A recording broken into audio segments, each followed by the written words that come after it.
Yailin, bueno,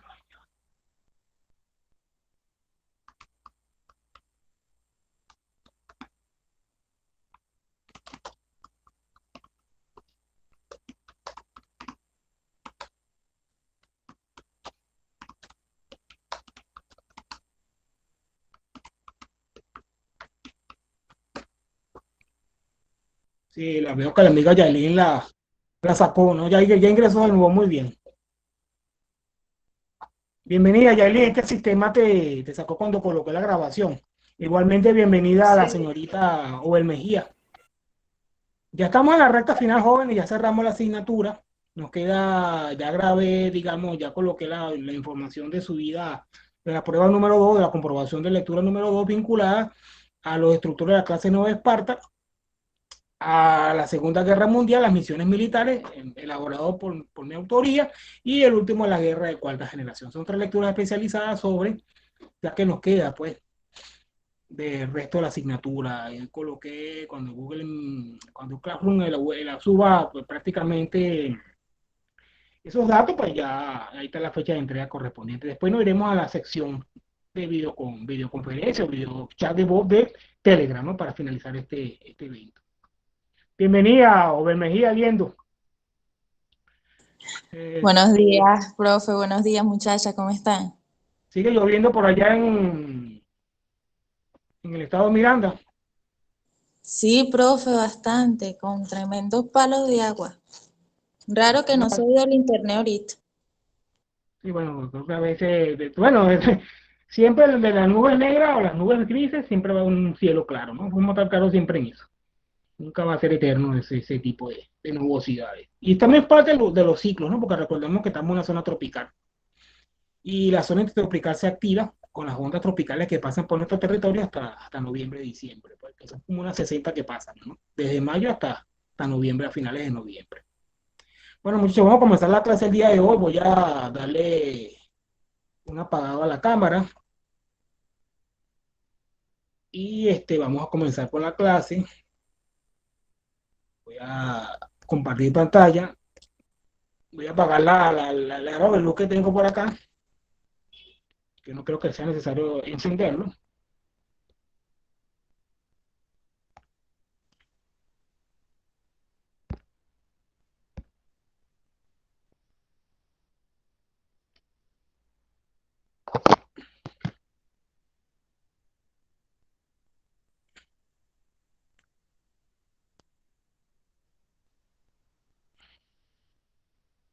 Bueno, aquí estamos viendo el gobierno de las Fuerzas Armadas. Este es el tema del día de hoy.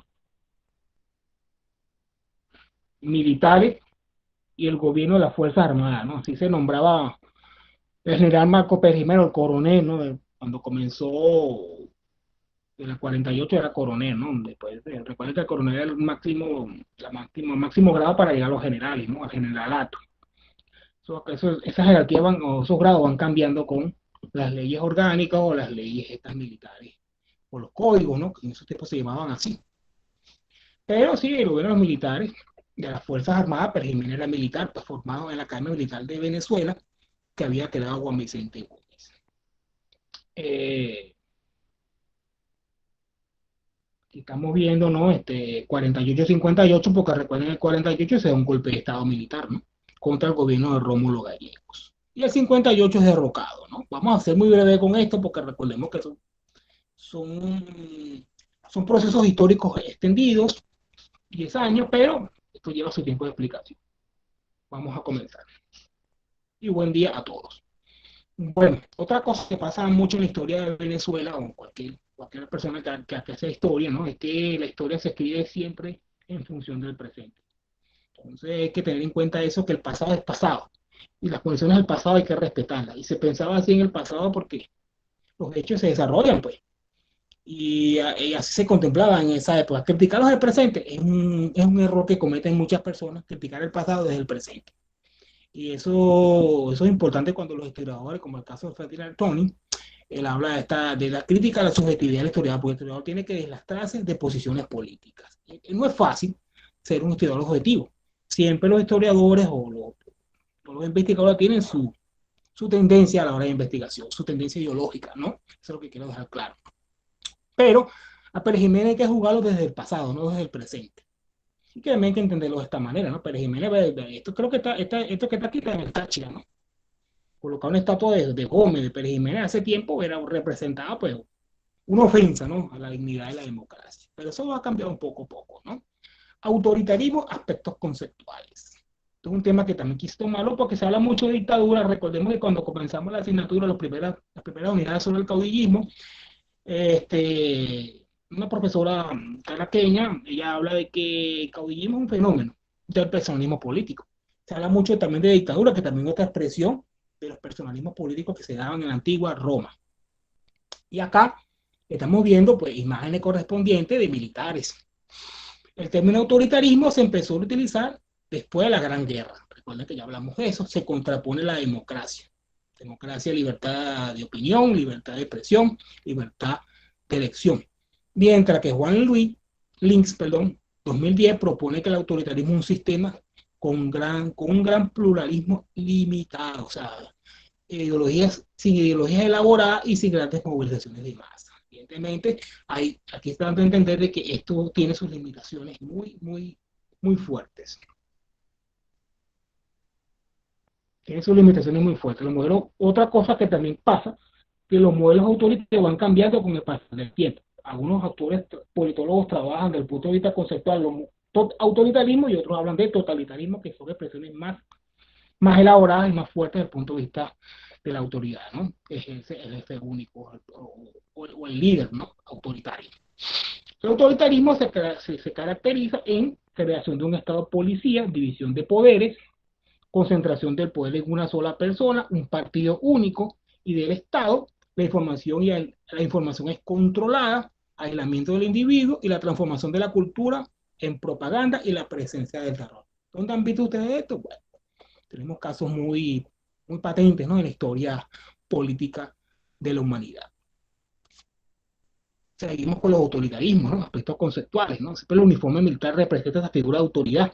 Y en el mundo militar existe la figura de autoridad para que se cumplan las funciones jerárquicas. Recuerda que el mundo militar se dirige desde arriba hacia abajo, ¿no? Entonces el general está soldado, ¿no? Bueno, se busca organizar la sociedad de forma jerárquica, no igualitaria, para imponer de una manera violenta.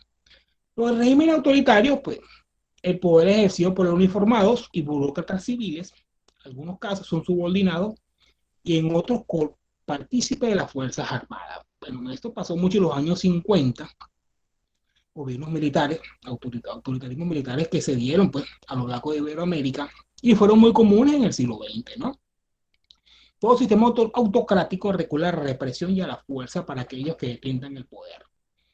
Claro, el poder y la fuerza para imprimir pues, ese miedo, de imprimir ese terror, ¿no? En la población. Bueno, son imágenes correspondientes este es el caso peruano de este presidente muy, se dice, de corte socialista, ¿no? Un militar peruano, pues, Velázquez Alvarado, tenemos a Manuel Antonio Noriega, perdón, tenemos acá a Chapita Trujillo, en República Dominicana, y este fue el gobierno militar, pues, de los años 70 y 80 en Argentina. Todos estos países han sufrido, pues, la presencia autoritaria de los militares, ¿no? Este modelo que tomé del ordenmundial.com pues representa cómo Iberoamérica ha sido pues militarizada a través del poder militar, ¿no? Vemos varios casos, del año 45 hasta el año 95, vemos los ejemplos más significativos, vemos a Nicaragua con Somoza, vemos a República Dominicana con Trujillo, famoso militar pues, que gobernó con mano dura República Dominicana, vemos el caso de Salvador, vemos a Venezuela con Pérez Jiménez, Cuba con Fulgencio Batista, después fue derrocado por Castro, que también se puede entender como una figura también de poder autoritaria, Rojas Pinilla, entre otros gobernantes de América, ¿no? Vemos a Duvalier, vemos también a la Junta Militar en Brasil, que han sufrido también gobiernos militares muy autoritarios, Augusto Pinochet también lo mencionan, el Uruguay, Paraguay, ¿no? Todos esos países han sufrido, ¿no? De gobiernos autoritarios. Aquí este esquema o esta línea de tiempo, por decirlo de alguna manera, pues representa esta expresión del poder de los militares. bueno, propio de una época, ojo, que tomarlo en cuenta también, ¿no? Bueno, volvemos al caso venezolano, pues el año 45, el golpe de octubre, el año 47 se produce unas elecciones, gana Gallego, 45 un golpe de Estado con los adictos militares, 47 gallegos derrocados, en el 48 Carlos Delgado Charbó también es asesinado. Recuerde que el primer magnicidio importante fue el de Delgado Charbó. En el 52 Pérez Jiménez pues, y el alto mando se confabulan contra Suárez Farmalich, que también respetaba una junta de gobierno en ese caso, y transfiere el poder a Marcos Pérez Jiménez. Aquí donde puede hablarse de Marcos Pérez Jiménez, pero Pérez Jiménez ya venía por el año 48, pues, teniendo una gran participación política en la Venezuela de esos años. Después, ya ustedes saben, ya van a conocer la historia, ¿no? El trienio de eco lo conversamos en dos clases anteriores. El primer golpe exitoso, la Junta Cívico-Militar asume el gobierno de facto. Bueno, hay una mejora socioeconómica desde el punto de vista militar para los oficiales y la tropa. Eso fue una razón también del golpe, ¿no? Supuestamente los autores del golpe de Estado del 45 para reclamar mejoras socioeconómicas.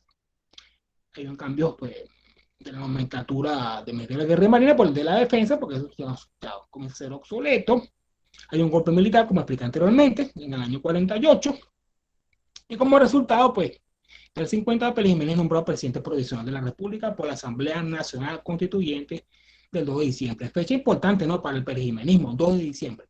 Eso se llamaba antes lo que era la urbanización 23 de enero. La fecha siempre los gobiernos autoritarios siempre tienen fechas clave, ¿no? Para colocarlos en nombres de edificaciones o de obras públicas.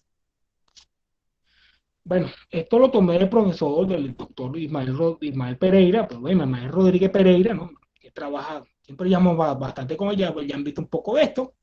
Vemos que Gómez pues inicia la profesionalización, bueno, eso hay que revisarlo, recuerden que tenemos a Crepo, tenemos a Gómez Blanco, tenemos a Cipriano Castro, López Contreras y Mena Angarita continúa el desarrollo de las Fuerzas Armadas, se lo vimos ya también, la Segunda Guerra Mundial, como base, ¿no? De telón, las misiones, y también lo que tiene que ver con la ayuda de los Estados Unidos pues, en materia militar.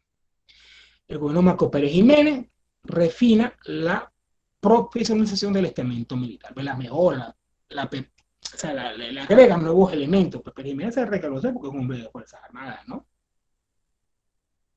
Y la democracia socialdemócrata, pues del 58 hasta el 99, pues sería el pacto de las Fuerzas Armadas y el Estado venezolano. Aquí no vamos a hablar sobre eso porque ya hasta aquí llegamos, ¿no? Hasta el año 58. Esta es la purificación que establecimos en la asignatura electiva, ¿no? De 1830 a 1958. Edificando un nuevo estamento militar y subordinar a la autoridad civil. Sí, pero los civiles, pues, en este caso, por encima de las autoridades militares. Otra cosa importante en esta asignatura o este contenido del día de hoy es la Guerra Fría. Los gobiernos autoritarios contaron con el apoyo de los Estados Unidos. Desde el punto de vista estratégico, sirve para contener la presencia soviética, marxista-leninista en la región, ¿no? La Unión Soviética también, después de la Segunda Guerra Mundial, pues la Unión Soviética se da la tarea de hacerle contrapeso a los Estados Unidos. También tenemos un aumento de la renta petrolera y los nexos en materia económica que se establecen con los Estados Unidos. Aquí un boom petrolero, ya vamos a hablar un poco de esto. También se habla de la famosa red internacional de las espadas, conformada por gobiernos militares. Tenemos a Chapita, tenemos a muchos gobiernos de los años 50, estuvieron pues Dominicana, Paraguay, entre otros, pues fueron pues muy, Venezuela, tuvieron muchos vínculos, ¿no? Para contener el comunismo o sus avances a nivel pues estratégico, ¿no? El macartismo, pues, de alguna manera en los años 50 se desarrolló una tendencia, ¿no? Que se llevó a cabo por Joseph McCarthy, que desencadenó un proceso de persecuciones, denuncias, interrogatorios, a todo lo que se le acusara de ser comunista. Bueno, por ejemplo, Charles Chaplin se le acusó de ser comunista, y muchos directores de Hollywood para la época. O sea, la Guerra Fría, pues, llevó con ese miedo, ¿no? De que los comunistas, pues, después de la Segunda Guerra Mundial se fortalecieran y tuvieran mayor presencia en América. Después con la Revolución Cubana, ¿no? Va a cambiar un poco la cosa. Bueno, este es el magnicidio que les mencioné, con el Delgado Charbó. Él era ingeniero, también se asimiló al ejército, y él muere, pues, él muere un asesinato, ¿no? Muy supuestamente se le acusó a Pérez Jiménez de este asesinato, se le dio la autoría, pero fue, pues, él estuvo en el poder, pero lastimosamente fue asesinado, ¿no? y muere, que es una imagen de la prensa de la época y también una imagen en su lecho de muerte. Ahora, tenemos ahora el gobierno de las Fuerzas Armadas y el nuevo ideal nacional. Pues otra cosa que caracterizó para Jiménez era cambiar el espacio físico. Y el tractor, o el bulldozer, que es el nombre en inglés de los tractores, se convierte en la figura, pues, digamos, pues, el arquetipo de la transformación del bien nacional. El nuevo ideal nacional, pues, como decir, pues, cada gobierno que llega a Venezuela siempre tiene un propósito, también tiene una ideología, también tiene un proyecto. Y Pérez Jiménez se iba a quedar atrás. Pérez Jiménez se caracterizó por un proyecto, pues, o la ideología explicada por muchos especialistas como en una mezcla de nacionalismo, tendencia militar, desarrollismo y keynesianismo. Pero Jiménez fue muy amigo de la intervención del Estado en materia económica, en todos los asuntos, pues. Propuso que Venezuela fuera desarrollada por los militares, porque también había en esa época una tendencia que los civiles no servían para el poder político y llevaban a los países a la debacle, ¿no? Esto se profundiza en la educación, perseguía formar el nuevo ciudadano venezolano, pues, preparado técnicamente, pero alejado de las políticas partidistas, para que no se contaminara con los partidos de la época, como el caso de Acción Democrática o CUPEI. Decía para Marco Pérez Jiménez, pues, abro comillas, que era el cumplimiento de un destino nacional, no basta con una idea compartida por un grupo. Es menester que esa ideal sea conciencia común de los habitantes del país. Bueno, evidentemente Pérez Jiménez agarra el Estado y comienza a transformar, pues, con esta ideología del nuevo ideal nacional. Y esto se traduce también a construcciones de obras públicas, ¿no? Que venían desarrollándose a través del lopecismo y del medinismo, ¿no? Aquí tenemos viendo una imagen de la época del Heraldo, pues, Marco Pérez Jiménez, pues, presidente constitucional de la República de Venezuela, y él lo decía en el año 57, Pérez Jiménez estableció un plebiscito, que más adelante vamos a hablar de eso. Pero este mensaje presidencial, el archivo histórico me fue que hoy en día está cerrado, pues, este periodo ha sido poco estudiado por los académicos, por los oficiosos de la historia. Hay que meterle mano a este estudio, a este periodo, pues, el parajimenismo, porque contiene muchas lagunas también, muchos lugares comunes y muchos mitos. Bueno, aquí vemos que Pérez Jiménez, pues, con estas palabras, pues, no sabía nada de los partidos políticos. Pues. Y en sus declaraciones, pues, lo odiaba a los copillanos, o los comunistas también, ¿no? Y vemos aquí, pues, al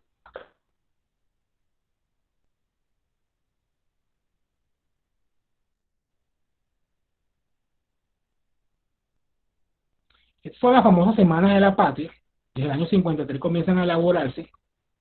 Y aquí estamos viendo con el 5 de julio, se hacían desfiles públicos. Estas cosas, pues, rescatar la nacionalidad, fortalecerla a través de la bandera, el escudo, la horquilla, perdón, el araguaní como el árbol nacional, el turpiar. Esto viene del perejimenismo, ¿no? Para fortalecer el Estado-nación, para fortalecer que nosotros seamos, pues, también, creo que también se incorpora el joropo. Esto no he leído poco sobre eso, pero yo creo que con el perejimenismo comienza a establecerse este tipo de culto o de rendir honores a los símbolos patrios, ¿no? Y también al árbol, a la flor y también al pájaro nacional, ¿no? Y vemos aquí que el gobierno militar, pues, hacía siempre actos para engrandecer la patria, ¿no? Actos públicos, las principales averías. Aquí también, los empleados públicos también desfilaban, estudiantes de primaria y secundaria, algunos grupos artísticos subsidiados desfilaban en todas las ciudades. Y bueno, aquí estamos viendo como siempre con el compás de una banda seca, que acompañaba con su canto, con su música, el desfile correspondiente al perejimenismo, ¿no? A la Semana de la Patria. Bueno, otra cosa que caracterizó a Pérez Jiménez, que todo el mundo recuerda, es la política de concreto armado. Aquí también que se caracterizó ese tipo de construcción, la novedosa para la época, los bloques, el 2 de diciembre, las autopistas, avenidas, a un proyecto de construir un túnel entre Caracas y La Guaira, por otro sentido, y los trabajos del teleférico de Mérida fue hecho en Venezuela y claro, es el teleférico más largo del mundo. Luego elaborado por los europeos, pues construyen ese teleférico, ¿no? Igualmente entre Caracas y La Guaira, entre Macuto y también se construyó otro, ¿no? Bueno, estamos viendo la famosa Oficina de Estudios Especiales, dirigida por Llovera Páez, y ahí participan arquitectos de talla bastante categoría, como Raúl Villanueva, Luis Malucena, entre otros, ¿no? Planifican autopistas, el círculo de las Fuerzas Armadas, otros Simón Bolívar, hoy en día existen, ¿no? Ciudad universitaria, salas de conciertos y para ustedes contar. Y aquí también otra cosa que se ha creado mucho mito en torno al Pérez Jiménez, que supuestamente Pérez Jiménez construyó todas las autopistas y todas las carreteras. Gómez comenzó con eso. Bueno, un man blanco, pero Gómez prácticamente unifica Venezuela a través de las carreteras. Pero también hay mucho mito en torno a esto, ¿no? Porque el gobierno de la Fuerza Armada se va del poder, aparecen los gobiernos del punto fijismo y también desarrollan otros kilometrajes de carretera, ¿no? De autopistas. También hay que tomar en cuenta en esto, ¿no? Porque muchas veces, otra cosa que se critica mucho en Venezuela es que cuando pasa un gobierno, todo lo que habían hecho positivamente le echan tierra para, de alguna manera, pues, olvidarse y cerrar, pues, con eso, ¿no? Y esto, los estadistas tienen que pensar en el futuro, pues lo bueno y lo malo que hizo el gobierno pasado, pues tiene que seguirse, más que todo positivo para que pueda mejorarse. Pues, esto para mí un estadista debería ser así, ¿no? Otra cosa que se habla mucho dentro de la mitología, ¿no? Para el jimenismo, la famosa Dirección de Seguridad Nacional, ¿no? Fue un altísimo organismo de seguridad, lo que llaman el autoritarismo. Los autoritarismos crean sus aparatos policiales de represión. Fue reorganizado en el 45, creo que se crea en el 38. Se llamó Cuerpo de Investigaciones, después se llamó Dirección de Seguridad Nacional. En el 49 pasó a llamarse Dirección de Seguridad, como estoy hablando, pero Stralbo no, era el hombre que se encargaba, era el hombre que tenía pues, el destino de esa dirección y asume su dirección hasta el año 58, que Perimer lo destituye, ¿no? Quita las oficinas de la dirección, una placa de menor para los funcionarios de ese cuerpo, pues identificarse, y después, cuando Pérez Jiménez cae, comienza una onda de saqueos y asaltos, ¿no? A los edificios de la Seguridad Nacional. Se queman muchos archivos, se lincharon a unos funcionarios, porque eso también pasa, ¿no? Las masas se desbordan y, bueno, y ocurren cosas lamentables. Como empiezan a pasar facturas, ¿no? Pues explicarlo de esa manera, ¿no? Seguimos con el gobierno de las Fuerzas Armadas, ¿no? Eso lo decía Pérez Jiménez, ¿no? Vean los documentos de la época y van a darse cuenta de esto, ¿no? Pérez Jiménez era un personaje centrado en la Fuerza Armada, evidentemente Pérez Jiménez era militar, era coronel, después era general, ¿no? Formado en la Academia Militar de Venezuela.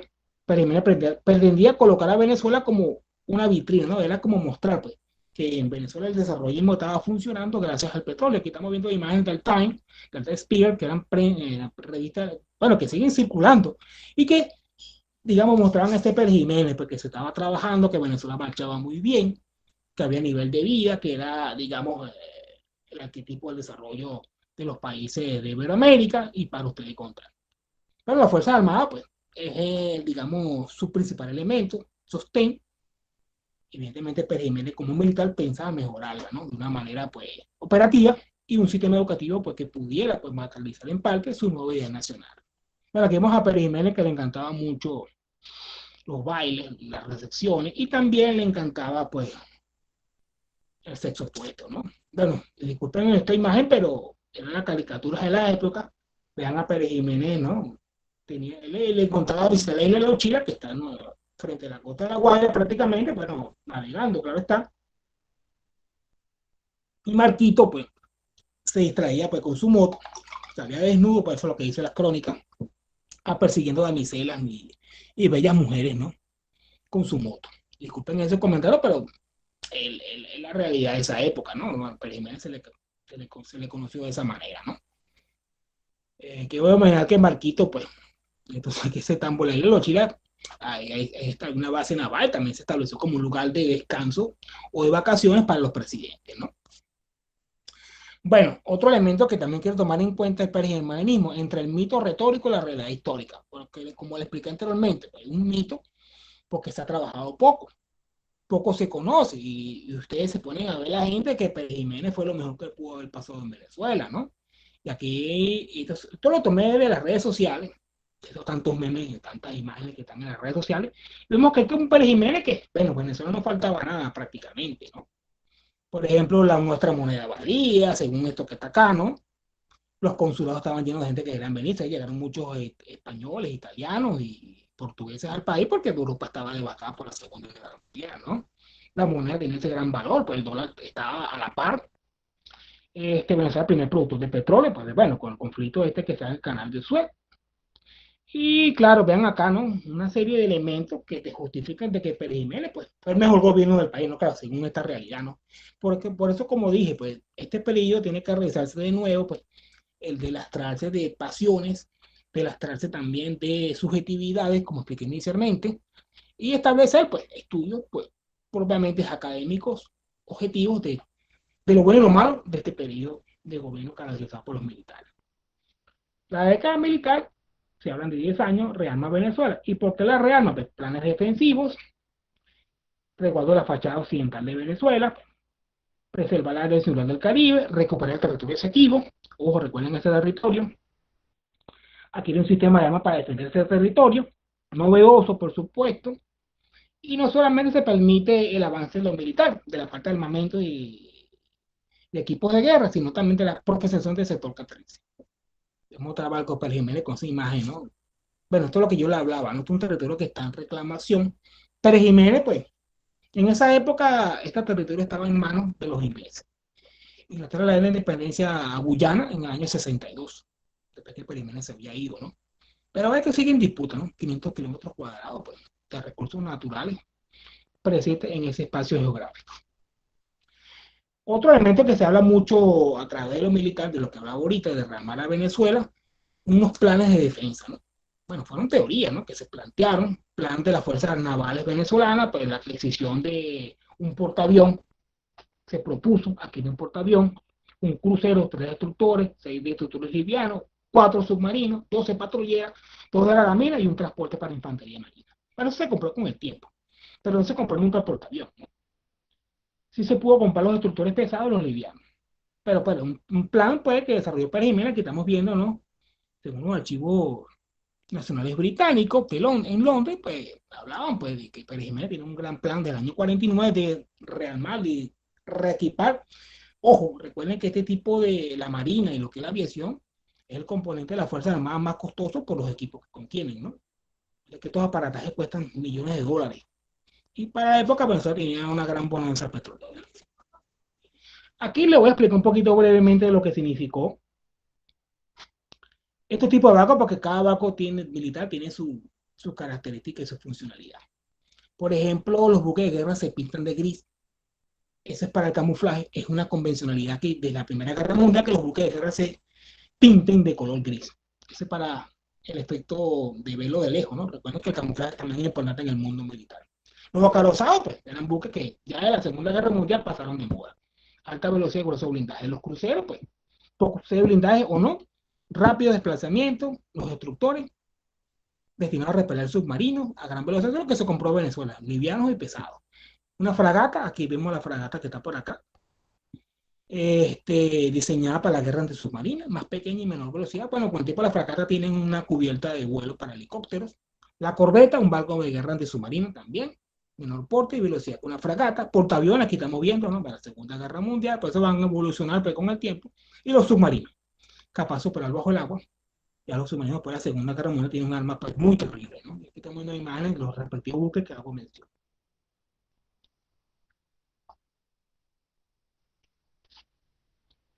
La crisis del canal de Suez en Egipto, esta crisis por motivos nacionalistas de Egipto, que nacionalizó ese canal, una empresa que construye el canal de origen extranjero, y la guerra contra los israelíes, libraron el suelo egipcio entre octubre y noviembre del año 56, implicó una coalición entre Gran Bretaña y Francia y el Estado de Israel contra Egipto. Esto fue trancado, esto generó un problema grave para la economía de la época. El petróleo se trancó porque recuerden que aquí en este paso viene el petróleo del Medio Oriente, que es el mejor petróleo que existe pues, a nivel global, petróleo liviano. Y el caso Belli, que es la causa, es porque Egipto nacionalizó la compañía del Canal de Suez. Y esto, pues, estos grandes países se preocuparon y lanzaron una ofensiva contra el Egipto, pues, de la SEI, creo que se está en esa época, ¿no? Bueno, y hablando de eso, esto permitió, ¿no?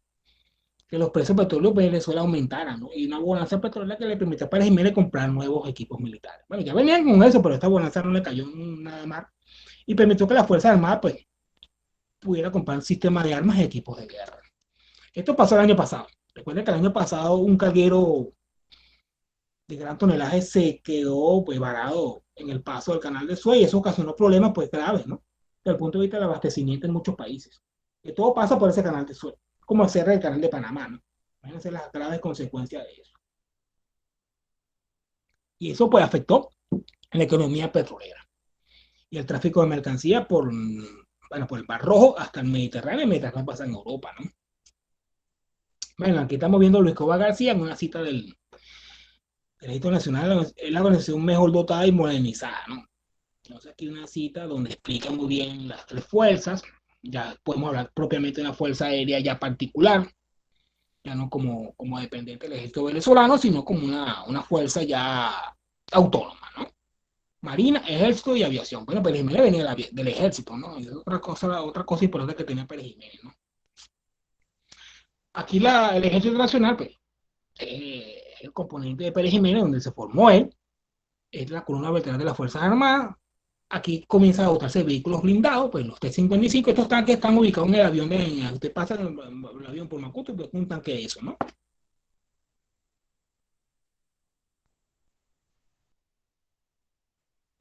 Ya se me configuró esto, disculpe.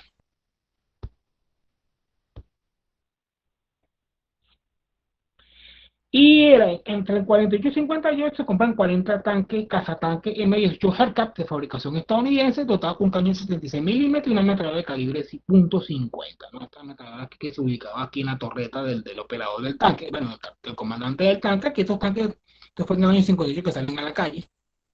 Aquí ya estamos viendo una evolución de la fuerza blindada, ¿no? Bueno, cuando comenzó la Primera Guerra Mundial, los tanques no tenían esa significación.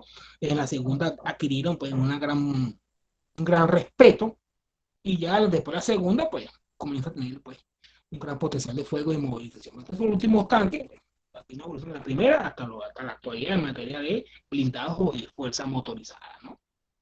Seguimos con las compras. Francia se compra unos 40 tanques MX-13 M51, que están acá. Se otra variante de blindado bajo de Apure. Número 2, bueno, ser los primeros países en importar que el sistema de armas venido de Francia y de Europa. Y de Estados Unidos, por supuesto, también se crean pues batallones blindados. Número 1, el Bermúdez, y la Escuela de Infantería. Sigue ese proceso de profesionalización y introducción de las Fuerzas Armadas, la Escuela de Artillería, ¿no? Y otros elementos que se me escapan por razones de tiempo, ¿no? Acá estamos viendo estos tanques ligeros 13 M51, pues también Argentina compró unos vehículos blindados de estos, pues cañones 75 milímetros, fabricados en Francia. Hasta el año 87, pues tuvo más de 100 variantes, o de estos modelos, ¿no? O este tipo de tanques AMX, sistemas antiaéreos, transporte blindado personal, pues bueno, tenía muchas funcionalidades. Pero esto fue después que pasó el perimelismo, fue una especie de tanque ligero con un sistema de artillería antiaéreo, ¿no? Entonces llega en el 62, pues después que el perimelismo fueron seguidos durante el perimelismo, pues después se fue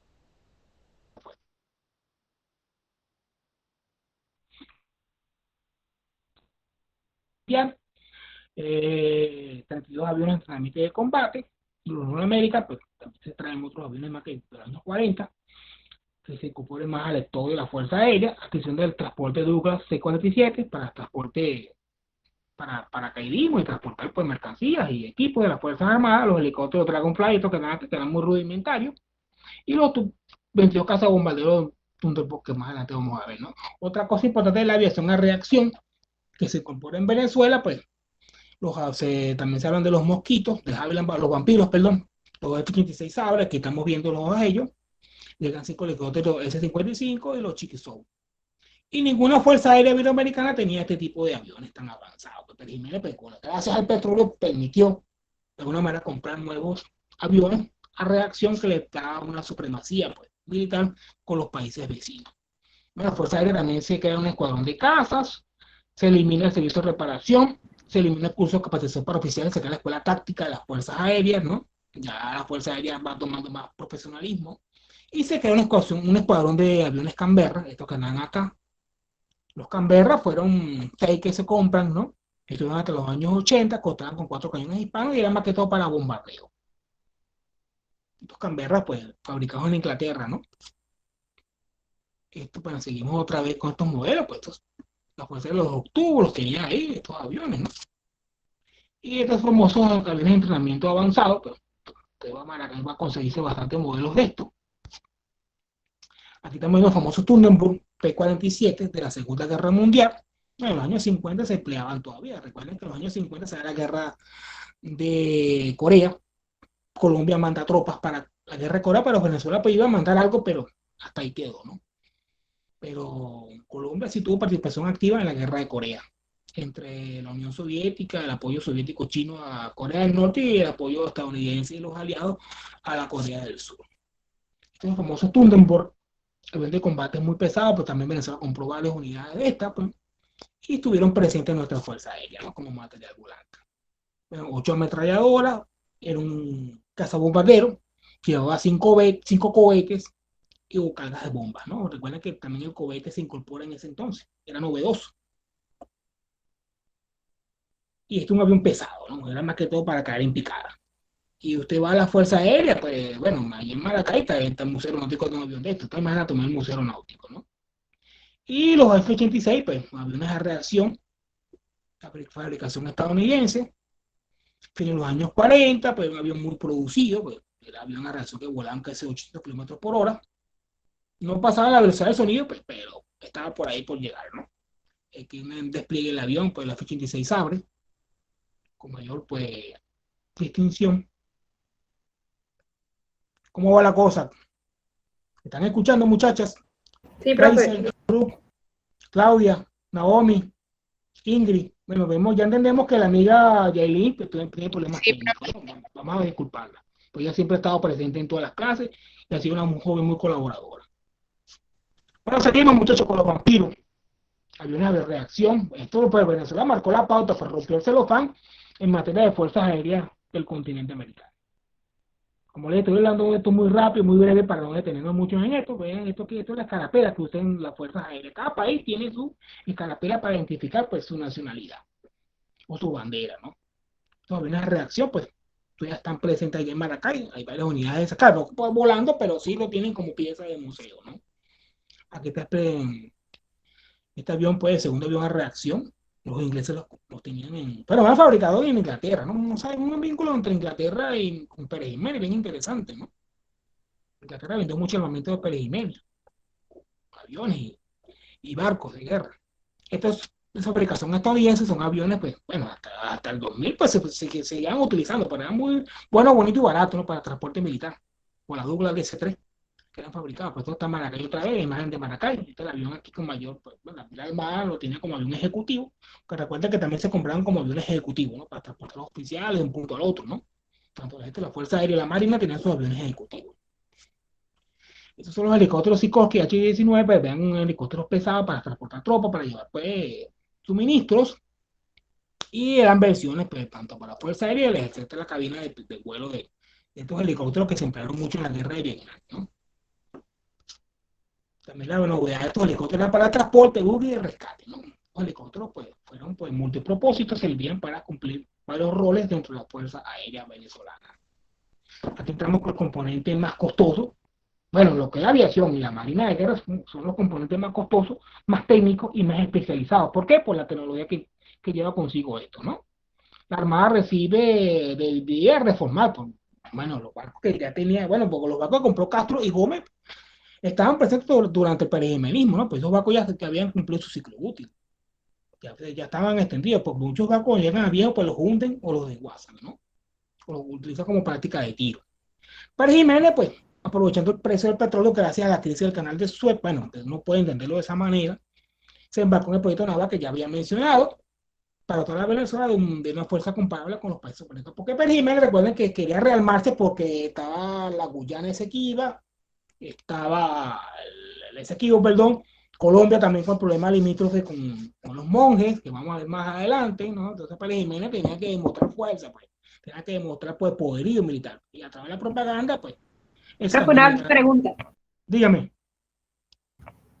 ¿Usted sí cree que él invirtió bien ese dinero? Porque estoy viendo que todo fue como para la Armada y no sé qué tanto invirtió como en agricultura o en la parte social. Bueno, más que todo en infraestructura, pues, porque todo gobierno que pasa quiere dejar siempre un legado, que lo recuerden a través de sus obras, ¿no? Pero como le expliqué anteriormente, se le caracterizó por el presidente constructor de grandes obras de infraestructura en el país, ¿no? Por lo que es por el concreto armado. Y hoy en día, pues muchas obras Pérez Jiménez están presentes, ¿no? Por ejemplo, la autopista Caracas-La Guaira, por ejemplo. Y va a Caracas y va a conseguirse muchas obras de él, pues el Hotel Humboldt, porque hoy en día es un casino, pero el Hotel Humboldt fue una obra construida por el perijmenismo, que se criticó mucho, que Pérez Jiménez también se le acusó de corrupto, también se ataca de esa manera, porque Pérez Jiménez decía que robó bastante, ¿no? Entonces, hay que verlo también de alguna manera. Bueno, se ocupan los artilleros ingleses, estos tres destructores de la clase Nueva Esparta. Aquí la compañía Vickers Armstrong, que fabricaba cañones, es la que vende tres destructores pesados. Firma el convenio, el año 53, se recibe por el 8 de diciembre. Vemos esto un trabajo que hizo José Maita, que ustedes lo están leyendo para la nueva evaluación. Aquí vemos a Pérez Jiménez firmando, ¿no?, la adquisición de las nuevas unidades para la Armada, de los estructores pesados. Y aquí vemos cuando era teniente coronel, ¿no? En ese entonces, en el 52, 51, por ahí más o menos, ¿no? Vemos aquí una imagen del buque de los famosos destructores. Estas son imágenes tomadas de la página náutica de Facebook de Ramón Rivero. Estos son los astilleros ingleses donde están construyendo los buques. La clase Nueva Esparta es el tipo de denominación, ¿no?, para explicar el tipo de buque pesado, ¿no?, destructores pesados. Los cañones de la época que se instalan aquí, tenemos las cuadernas, estamos viendo cómo se van construyendo poco a poco los tres destructores en los astilleros ingleses. De la Vickers Armstrong de Inglaterra, ¿no?, donde se producen pues, este tipo de embarcaciones. Bueno, ya avanzando los años, los meses, digámoslo así, se va terminando la obra, los motores, el sistema de comando, de locomoción, aquí está un personal que va a Inglaterra a prepararse para traérselo para el país, reciben instrucciones, reciben profesionalización, ¿no? Aquí estamos los actos pues, de inauguración, por decirlo de alguna manera, porque cuando un buque se tira al mar, pues se le parten una botella de champán, ¿no?, para que lo bautizan, pues, de alguna manera, ¿no? Un ceremonial. También, no solamente lo eran los clases Nueva Esparta, también estaban los destructores livianos de la clase Almirante Clemente fabricados, pero en Italia. Podía ser que esa influencia italiana en la Marina de Guerra fueron pues livianos pues de escorta. Eso después con el tiempo se reclasifican y tuvieron presente hasta el año 2000, pues estos buques de guerra fueron cambiados, modernizados, pero seguían presentes. Pues hasta hoy en día, pues todos esos quedaron dos barcos de esos, de los 6, uno se hundió en Puerto Cabello, pues sigue prácticamente en Puerto Cabello hundido ahí, ¿no? Porque esos barcos aquí no tienen esa cultura de agarrarlos para museos, pero en otros países sí, como en el caso de los Estados Unidos, que agarran portaaviones, que agarran barcos de gran envergadura y lo colocan como museos navales, ¿no? Se construyó en el año 53 en Génova, Italia, de tutores ligeros. Bueno, se caracterizaron por estos buques, pues, de las características tener, como de tener que tomar que todos sensores, nuevo sistema de armas. Otra cosa que ellos tenían, pues, una autonomía de 10 nudos por un mes. Esos 62 tripulantes son imágenes de la época de los destructores de la clase Nueva Esparta. No, los livianos de escorta, no serán 6. Aquí estamos viendo, pues, la singladura o los nombres que reciben para la Armada de Venezuela estos 6 barcos, ¿no? Era lo que caracterizó este tipo de embarcaciones que eran de estructura de alumite, más liviana, aire acondicionado, otra cosa que no tenían los barcos, y para el trópico, pues el aire acondicionado era vital, ¿no? Y áreas de comando, yo digo una cosa, y yo vivo en La Guaira y yo visité muchos estos barcos, cuando los paraban acá, y me monté en varias unidades y el aire acondicionado, pues, era un sistema que le permitía estar mejor, pues, condiciones a la tripulación, porque una cosa es la sala de máquinas donde el calor pega muy fuerte, ¿no? Pero aquí en la sala, los espacios pues, de comando y las habitaciones, los camarotes, había aire acondicionado. Bueno, una serie de características también que el tipo de barco, ¿no? Porque una cosa es navegar en la costa, otra cosa es navegar por la parte fluvial, y estos barcos tienen unas características muy especiales, ¿no? Para nuestro tipo de mares, porque hay que también tropicalizar nuestros barcos, porque no es lo mismo para los mares de Europa que los mares de Venezuela, ¿no? O del trópico. Los sistemas de armas, como por ejemplo el sistema SICAP, que se le incorporan después, el radar, perdón, el sonar para la guerra submarina, y ya aquí el submarino comienza a tener bastante importancia en la guerra naval, y había que perseguirse, pues recuerden la Segunda Guerra Mundial, pero ya acá pues comienza a tener mayor significación. Bueno, estas son imágenes también de la época, fotografías, cuando el Pérez Jiménez estaba interesado. Pérez Jiménez sale del país, para viajar al Perú. El Perú recibe un nuevo mandatario, ¿no? Espero que se porte muy bien. Y la Armada Peruana en el año 55, pues viene a visitar la Armada Peruana y visita un submarino. Los submarinos llegan a Venezuela en el año 60. En el 62 comienza a hablarse el primer submarino. Probablemente para avanzar, pues ya Perú ya venía pues, con esa arma ya desarrollada. Estamos aquí Pérez Jiménez introduciendo el submarino, o Pérez Jiménez en el Perú visitando, pues, de repente el personaje que estaba en esa época, el mandatario, pues era muy vinculado a Pérez Jiménez, ¿no? Bueno, seguimos otra vez con los nuevos Esparta, fabricados en Inglaterra, derivados de los tutores de la casa de Battle, lo que le habrá, pues, tropicalizar, aire acondicionado, acomodaciones más espaciosas, porque recuerden que el trópico, pues, el calor, pues, abate para la tripulación, pues si no estaban pues acondicionados, pues la tripulación se sentía agobiada, porque recuerden que en Inglaterra o Europa son las 4 estaciones, ¿no? Aquí tenemos 3 destructores, pues el Nueva Esparta, el D-11, el D-21 Zulia y el D-31 Aragua, el sistema de artillería que tenía el destructor, porque José Marca lo explica con mayor detenimiento, ¿no? La lectura que yo le dejé. Tiene una tripulación de 54 hombres, 34 nudos, pues, y unas características técnicas de este tipo de armas, pues, que requería, pues, un mayor profesionalismo, ¿no? Para poder desarrollar, pues, una operatividad consona con lo que exigía las Fuerzas Armadas de la época, o la guerra naval de la época.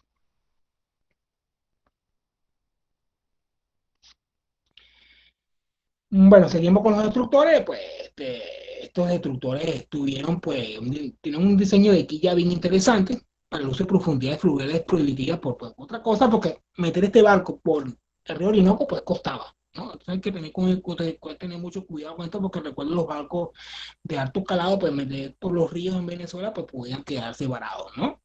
Entonces, una cosa navegar por el océano, otra cosa navegar por la costa litoral y otra cosa navegar por un río o por un lago. Ojo, el lago Maracaibo también tiene un canal de navegación, muchachos, estén pendientes con eso, ¿no? Y estas naves participan del lado venezolano en la crisis de los misiles años 60 y después, bueno, después también participan en un golpe de Estado, ¿no? Parece que los años 60, pero estas naves, pues, salen de Venezuela y van a ver qué está pasando con la crisis de los misiles que se dio en Cuba, ¿no? La Unión Soviética, los Estados Unidos, que tuvo el mundo a punto de una guerra nuclear. Bueno, que este era un despliegue, ¿no? Del destructor, ¿no? Un corte esquemático, vemos acá los 3 destructores, vemos dibujos especializados, ¿no? De cómo se componían los cañones, la línea de flotación, las torretas de 4 y 5 pulgadas, ¿no? Y el sistema de torpeo también que tenían en los barcos, los torpedos eran importantes, ¿no? Pues la guerra submarina y otra serie de jugueticos que tenía el barquito, ¿no? Esto muchas veces salían a visitar los puertos y los barcos pues llevaban consigo, ¿no? Sus oficiales, ¿no? Otra cosa, el uniforme negro es para los países que tienen invierno. El uniforme negro se pone cuando hay invierno, ¿no? Para distinguirlo con la nieve. Este sistema de SECTAC, que es un misil bueno, bonito y barato, fabricado por Inglaterra, pues se le incorpora a la fragata en los años 60, ¿no? Un misil naval, ¿no?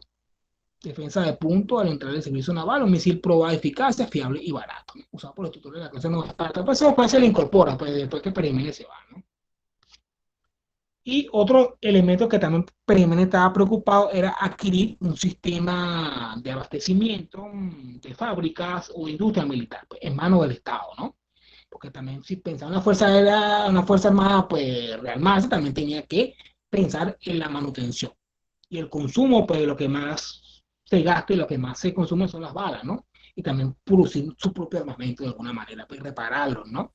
Y el Orinoco ofrecía, pues, mucho mineral de hierro, ¿no? Y entonces Pérez Jiménez propone desarrollar una industria militar básica para solventar, pues, las necesidades de suministro de las Fuerzas Armadas. Otro punto importante es también el sistema educativo, por eso es que en Maracay se establecen nuevas escuelas superiores. Dentro de los oficiales y suboficiales se va formando su sistema educativo. La escuela suboficial y la escuela oficial. La escuela de tropa profesional, pues entonces hay que tomar en cuenta esto porque Pérez también pensó en esto, ¿no? Aquí desde la Escuela Superior de Guerra, pues, de las Fuerzas Armadas, donde los coroneles y los capitanes de navío se preparan para ser generales, pero es como el curso superior para poder adquirir el generalato o el almirantazgo, ¿no? Dentro de sus componentes respectivos. Aquí se organiza la escuela básica, que era una escuela que duraban todos los cadetes de las Fuerzas Armadas, iban 1 año o 2 años a la escuela básica y después se repartían en sus respectivas escuelas, ¿no? La aviación, la Fuerza Aérea, la Marina y la Guardia Nacional. Otra cosa que también Pérez Jiménez, muy influenciado por Clausewitz, era el envío de misiones exterior. Pérez Jiménez estuvo en el Perú. De repente ese vínculo que yo tuvo, ¿no? Porque aparte de graduarse, los mandaban para que se perfeccionaran, ¿no? A oficiales, oficiales y clases y tropas, ¿no? También como esa parte necesaria de mejorar siempre, ¿no? Que, a la fuerza, ¿no? Otro elemento que también Perimene toma en cuenta es el servicio de seguridad social. Recuerden que son personas que el militar también tiene familia, su familia también se enferma, su familia también tiene necesidades y tuvieron la prevención del servicio médico, odontológico, los préstamos hipotecarios, porque el militar también tiene familia, tiene que también darle un alojamiento, una vivienda a sus familiares, ¿no? La caja de ahorro, pues en caso de una necesidad económica, una premio, comprar su vehículo, comprar una casa, comprar pues, cualquier cosa que tenga con problemas, ¿no? O una necesidad, porque la gente también esté preparada, a las Fuerzas Armadas también para superarse económicamente, ¿no?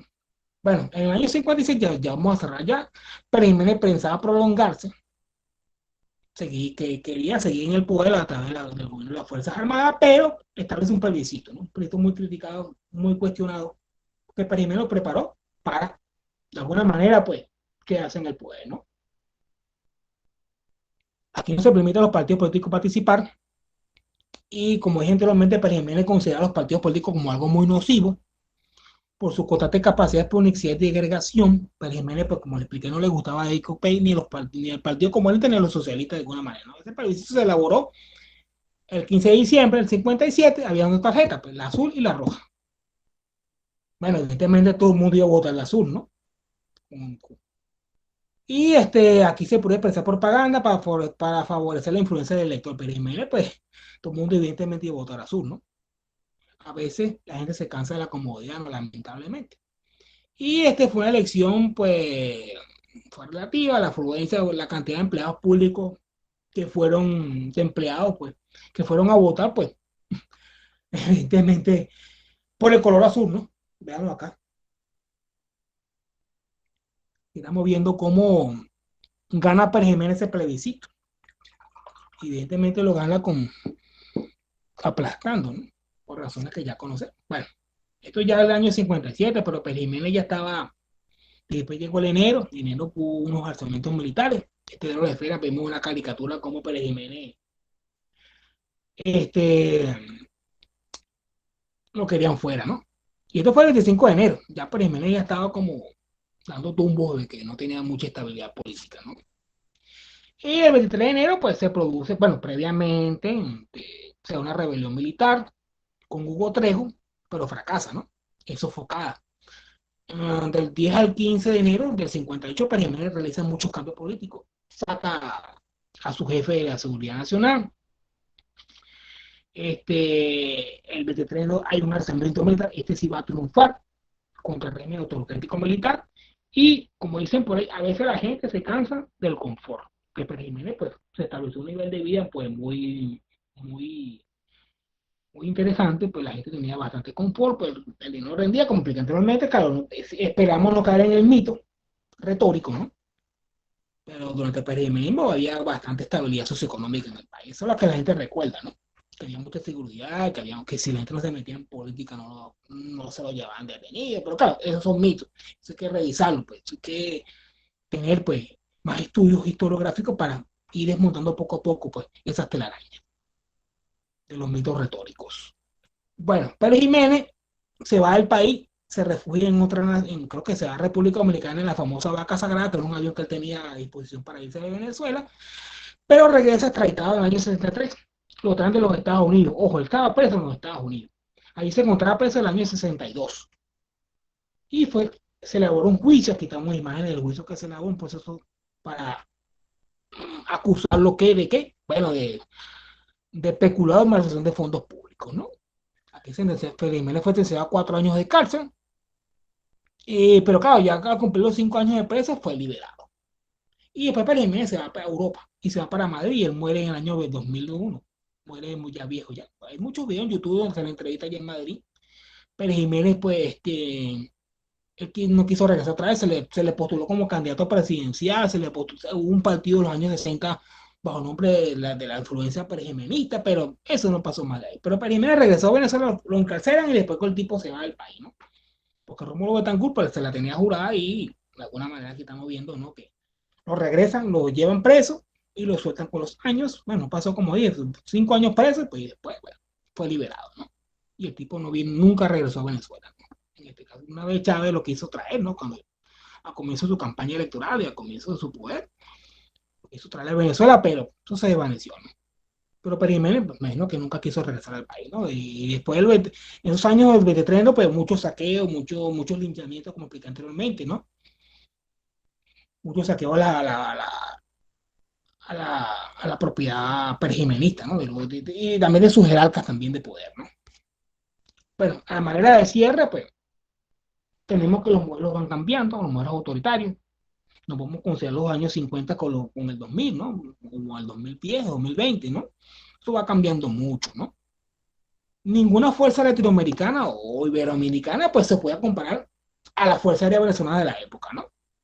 Pero Jiménez tiene un poder de 125.000 hombres, como poder sucesorio, ¿no? Como quería recuperar otra vez la Guyana, el territorio executivo de los guyaneses, bueno, de la Guyana inglesa en este caso. Aquí hay una operación muy importante, la Operación Caimán, en septiembre del año 52, ocupa militarmente el islote de los monjes, ¿no? Parte de la parte colombiana, ¿no?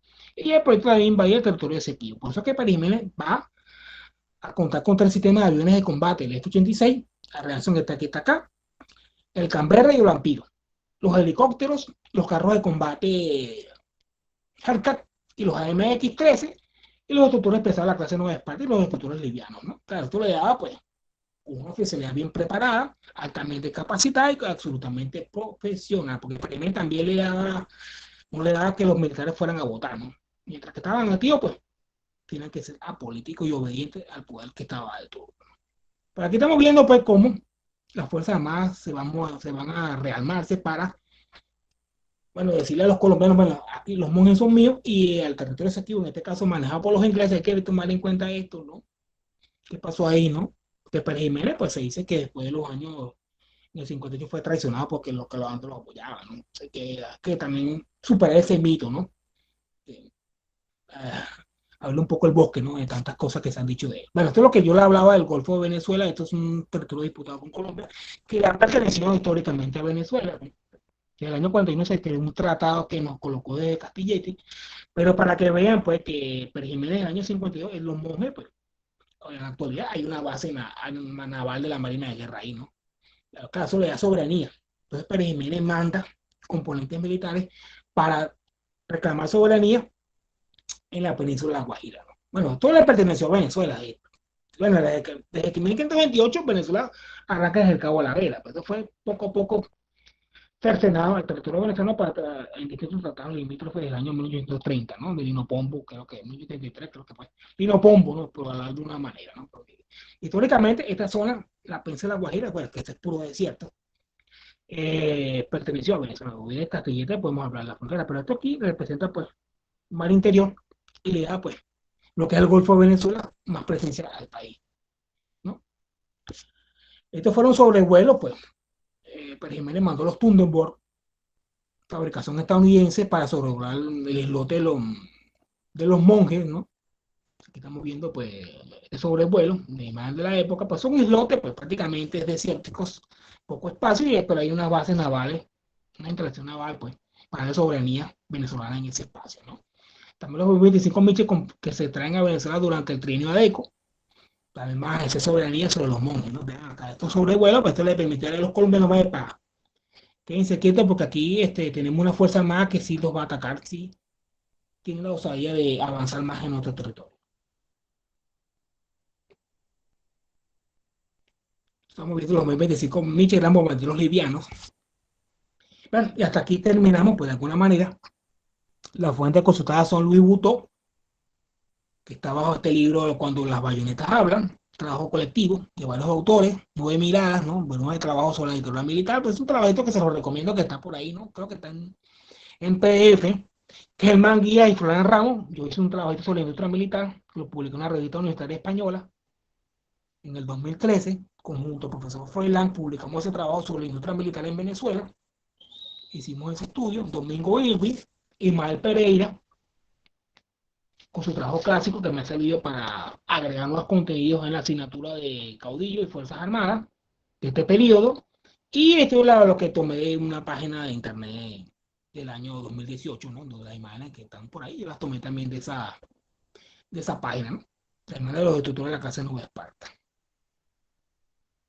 Y siempre tomar en cuenta cuando haga una exposición, haga una investigación, siempre las fuentes como referencia para fortalecer el discurso, ¿no? Para fortalecer el aparato crítico, ¿no? De lo que uno está haciendo y lo que uno va escribiendo y lo que uno va a fomentar en una explicación a este nivel universitario, ¿no? Bueno, y ahora nos vamos ahora a lo que es el grupo de Telegram, muchachos. Estas son preguntas que siempre coloco al final para ver un poco ese. Claro, no vamos a tener tanto en esto porque tenemos que hablar un poco de lo que es el cine bélico que hicimos en clases anteriores. Esta evaluación ya la recibí ya todos entregaron prácticamente esa evaluación. Tendré que sentarme a revisar en Classroom lo que hicieron ustedes en el cine bélico y las grandes guerras. Y bueno, vamos a ver qué evaluación tenemos y también hoy se le va a entregar la evaluación que tiene que ver con la aprobación del electrón número 2 de 30 puntos. Chévere, profe, gracias.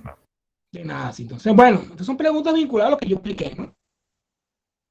Que era el nuevo Día Nacional, es un eslogan más. Bueno, como siempre estamos acostumbrados al eslogan, ¿no? La revolución bolivariana, o si no, los jodaicos se veía mejor. Bueno, siempre hay, todo gobierno que llega al poder, pues siempre mantenemos política ideológica, ¿no?